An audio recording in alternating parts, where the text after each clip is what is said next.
આજે વડોદરા જિલ્લા પંચાયત 15મા નાના પંચમાંથી એમ્બ્યુલન્સનું લોકાર્પણ કરવામાં આવ્યું છે। ત્યારે પૂર્વ પ્રમુખ શ્રી અશોકભાઈ, ગોરજ જિલ્લા પંચાયતના સદસ્ય કલ્પનાબેન, આરોગ્ય સમિતિના ચેરમેન નરેન્દ્રભાઈ તેમજ દરેક સમિતિના ચેરમેનશ્રીઓ તેમજ જિલ્લા પંચાયતના સદસ્યશ્રીઓ તેમજ જિલ્લા વિકાસ અધિકારી અને આરોગ્ય સમિતિના અધિકારી તેમજ કર્મચારીગણની ઉપસ્થિતિમાં આજે બંને એમ્બ્યુલન્સનું લોકાર્પણ કરવામાં આવ્યું છે।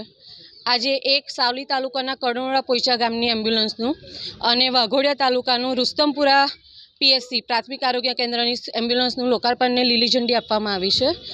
15મા નાના પંચ અંતર્ગત સાવલી તાલુકામાં 15 લાખની એમ્બ્યુલન્સ છે અને રુસ્તમપુરામાં 9.5 લાખની એમ્બ્યુલન્સનું આજે લોકાર્પણ કરવામાં આવ્યું છે। આ એમ્બ્યુલન્સ લોકહિત માટે ઉપયોગી થાય અને દરેક ગામના વ્યક્તિને પીએસસીમાંથી આ એમ્બ્યુલન્સ તરીકે ઉપયોગમાં થાય, જેની આપણે નાના પંચમાંથી વ્યવસ્થા કરી હતી। દરેક સ્ત્રી, સગર્ભા સ્ત્રીઓ જ્યારે પ્રસૂતિના સમયમાં તેમને મુશ્કેલી પડે છે ત્યારે આવી એમ્બ્યુલન્સનો ઉપયોગ કરી તેમને સમયસર સુવિધા મળી રહે તે હેતુથી આપણે 15મા નાના પંચ અંતર્ગત આ એમ્બ્યુલન્સનું લોકાર્પણ કરવામાં આવ્યું છે।